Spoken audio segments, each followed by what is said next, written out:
UPPLनि सरकार सोलायथायनि गोनांथार प्रमद बर'नि सरकार।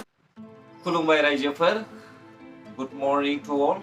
आरोबाव कि थांखि ब्लग चेनेलावहाय गोदान मोनसे भिडिअ लानानै फैबावनाय जाबाय। आसा खालामदों भिडिअखौ जोबजासे नायलांगोन होननानै। स' रायजोफोर, जोङो नुनो मोनदों बोहैथि दाननिनो 25 अक्ट' 2023 मायथाइयावहाय बर' हारिनि गेजेरावहाय BTCनि जर'खा बाजेट दिहुननाया जोबनानै थांबाय। बेयावहाय सोलिबाय थानाय सरकारनि माखासे डिसिजन लानाय थांखिफोरखौहाय जोङो भिडिअनि गेजेरजों खोनानो मोनबाय। आं सानो जुदि बैफोरबायदि थांखि लानायखौहाय आसनिफोरखौहाय प्रमद बर' सारा गासैखौबो मावफुङोब्ला बा बिनि थांखि लानाया साक्सेसफुल जाजोबोब्ला निस्सय रायजो राजाया UPPL खौहाय अनसायगोन आरो UPPL खौहाय मदद खालामगोन। आरो जुदि प्रमद बर' सरकारा बै थांखि लानायखौ मावाब्ला, बिथाङा मोगथां महरावहाय जाफुंहोनो हायाब्ला, बर' हारिनि रायजो राजाफ्रा बिथांखौहाय रावबो सैनाय नङा। मानो होनोब्ला UPPL गभर्नमेन्टहा गेरेन्टि दंखायो जे जायगायावहाय UPPL गभर्नमेन्टआ नैबेखौहाय सेपारेट स्टेटनि थाखाय डिमान्ड खालामदोंमोन, बेयावहाय बिथांमोना सेपारेट स्टेट बड'लेण्डखौहाय लाबोनानै होफैनो हायाखै। बिनि थाखायनो रायजो राजाया दिनैसिमबो UPPL खौहाय मोजां मोनाखै। रायजोफोर, जोङो मानो बड'लेण्डखौ मोनाखै? हारियाबो खौसे गैया, लिडार्सफ्राबो खौसे गैया। बेनिखायनो जों सेपारेट स्टेटखौ मोनाखै। रायजो राजा नोंथांमोना दासान्दि आंखौहाय UPPLनि जानानैल' बाथ्रा बुंदों होननानैहाय। जानो हागौ आं माब्लाबानि समावहाय BPFनि थाखायबो बाथ्रा बुंनो हागौ। BPFजों जानानैबो आं बाथ्रा बुंनो हागौ। बेनिखायनो आङो सासे इउटुबार हिसाबै दिनैहाय UPPLब्ला गाबोन BPF, समफोर आरोबाव गोदान सरकारजोंबो जानो हागौ। स' रायजोफोर, आं दिनैहाय नोंथांमोननि गेजेरावहाय बेखौनो लानानै फैदों। जोङो UPPLनि मावनाय खामानिफोरखौहाय मोनसेनि उनाव मोनसे नुगासिनो दं। जायफ्रा स्टुडेन्टस, बिथांमोना फरायनो थाखाय गोसो दङ आरो मोजां मार्क्स लानानै पास जानानै फरायगासिनो दङ, बैसोरबायदि स्टुडेन्टसनि न'खरा रांखान्थि अबस्थायावहाय लोरबां बा बिनि गथ'फोरनोहाय बिजाबफोरखौहाय थोजासे नांगौ बायदि बिजाबफोरखौ बायनानै होनो हायाखै, बिसोरबायदि न'खरनोहाय दिनै UPPLआ स्टुडेन्टसनि थाखाय अनसुंथाइ होदों। आरो बेजों लोगोसे जब्रा जानानै थानाय, बेमारियावहाय गोग्लैसोनानै थानाय सुबुंफोरनि थाखाय UPPLआ हाजासे नङाब्लाबो एसेखौहाय मुलि दावालि जानो थाखाय अनसुंथाइ रां होदों। आरो नोंथांमोना नुगासिनो दङ भिडिअनि गेजेरजों मावनानै जानो थाखाय जायफोरहा गोसो दङ, बैसोरबायदि सुबुंनो बिजनेस खालामनानै जानो थाखाय सुगारकेन मेचिन, खुसेर फेरेदग्रा मेचिनखौ होदों। लोगोसे आरो मा होबावदों? बिथांमोना देग्लायनि बोसोरावनो दै रानसारग्रा वाटार टेंकि गारिखौबो बिसोरो अफार खालामदों।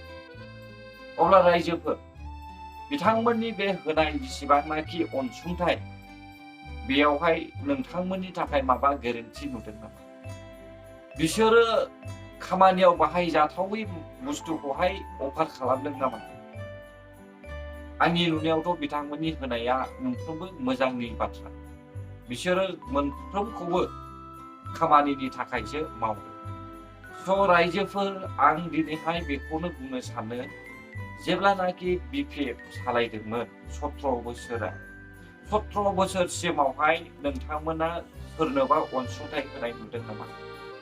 17 बोसोरनि गेजेरावहाय BPFआ सोरबा सासेनोहाय थैनायनि नामावहाय, बा सोरबा बुथारजानायनि नामावहाय, बा सोरबा सारअन्थाइ गावनानै थैनायनि नामाव, नङाब्ला बारहुंखा बुखारजानायनि नामावहाय माबा अनसुंथाइ रायजोनि थाखाय BPFआ होदोंमोन नामा? सोरबा फोरमान होनो हायोब्ला नोंथांमोना ससियेल मिडियानि गेजेरजोंहाय फोरमान होनो हागोन। दिनै आङो नुबोनाय बायदिब्ला अनसुंथाइ सोदोबखौहाय इउपिपिएल सरखार दाजेननायनिफ्रायसो नुबोदों होननानैहाय जोङो बुंनो हायो। जेब्लानाखि जोंसार मुसाहारि आरो जनक कुमार ब्रह्म बै समावहाय NLFBनि टेक एनकाउन्टार जादोंमोन इउपिपिएल सरखार खुंजेननाय समावहाय बेनो फार्स्ट टाइम अनसुंथाइ होनायखौहाय जों नुनो मोनो। बेनिफ्राय लानानै दिनैसिमबो रायजो राजानि थाखाय सरखारा अनसुंथाइ हाजासे नङाब्लाबो एसे एनै होबोनायखौहाय जों नुनो मोनदों रायजो। नाथाय बिपिएफआ माब्लाबाबो होबोफेराखै। रायजो राजा नोंथांमोन बै समावहाय जेब्ला बिपिएफ गभर्नमेन्टआ सरखार सालायदों अब्लानि समावहाय जोङो गावनिनो उसुंसे खाथिनि जायगा रानिखाथा बायदि जायगायावहाय आगान होहैनो हायामोन। बेयाव थांब्लानो बोखेजायोमोन। बेबो गुबुन हारि नङा रायजोफोर, गावनिनो हारि बर' हारियानो बोखेयो। आरो क'क्राझार बायदि जायगायावहाय फैनानै बेरायफैनो हायामोन। अब्ला आं माब्रै बिपिएफखौहाय मोजां होननानै बुंनो रायजोफोर? जानो हागौ बिपिएफआ लामा सामाखौ बानायदों, नाथाय लामा सामायाबोथ' सेन्ट्रेलनिफ्राय फैखानाय। बै राङा नों आरो आंनि रायजो राजानि थाखायनो सेन्ट्रेला हरखानाय। अब्ला नोंथांमोना माब्रै बिपिएफखौहाय सापर्ट खालामो? दिनै प्रमद बर' सरकारा हारसिं सरकार सालायनायमोनब्ला कि जाने प्रमद बर'आ गावनो जेसेबां मावनो सानदों बेखौहाय मावफुंगौमोन। नाथाय बिजेपिजोंहाय लोगो जानाय हिसाबै प्रमद बर'आ मावनो साननायखौहाय बिजेपिया हेंथा होयो रायजो। बेनिखायनो दिनैहाय प्रमद बर'आ साननाय मथे गासैखौबो फुलफिल खालामनानै होनो हायाखै। मिस्टार प्रेस मुसाहारि बारग' MCLA बिपिएफ बिथाङा बुंदों मुंख्लंफोरनि खोथा बुंदों। रायजोफोर 5,000निबो बांसिन बर' हारिया मुंख्लं जाबाय नंगौ थार। नाथाय बै समावहाय बिपिएफ गभर्नमेन्टआ गावजों गाव बर' हारिजों बर' हारि हारिजों हारि नांलाय खमलाय खालामनानै बुथार गुलुंबोबाय। बिनि थाखायसो 5,000निबो बारा। नाथाय जायफोरनोहाय 5 लाख करि मुंख्लंफोरनो अनसुंथाइ होनो नागिरदों बैसोर बायदि मानसिया जानो हागौ सरकारनि फाइलावहाय रेकर्ड जाखानाय मानसियासो मोनगोन। पुलिस भेरिफिकेसन खालामनायनि गेजेरजोंसो बे मुंख्लंफोरनि मोनथायखौ होनाय जागोन होननानैहाय जोङो खोनानो मोनदों। नंगौ पुलिस भेरिफिकेसना खालामनो गोनां। मानो होनोब्ला जायफ्रा मुंख्लं जायाखै NLFB नङा फैनानै थाङाखै बैसोर बायदि मानसियानो जुदि सरकारनावहाय एप्लाइ खालामदोंब्ला मुंख्लंनि नामावहाय मुंख्लं नाम लानानै एप्लाइ खालामदोंब्ला बेयो मोजां जानाय नङा। बैसोर बायदि मानसिखौ हमनो थाखायनो पुलिस भेरिफिकेसन खालामनो गोनां जायो। आरो गोबां मानसिया साख्रिनि खोथा बुंदों। न'खर न'खर साख्रि बबे स्टेटआवहाय न'खर न'खर साख्रि होनो हायो? मोनफ्रोमबो रायजोनि स्टेटआवहायनो न'खर न'खर साख्रिखौ होनो हायो। आरो होथावनाबो नङा। बबेबा न'खरा जुदि गोरोङानो गैयाब्ला बैसोर बायदि न'खरनो माबोरै साख्रि होनो? बिपिएफआ गावसोर मिथिखागौ, बिपिएफनि दैदेनगिरिफ्रा मिथिखायो रायजोफोर।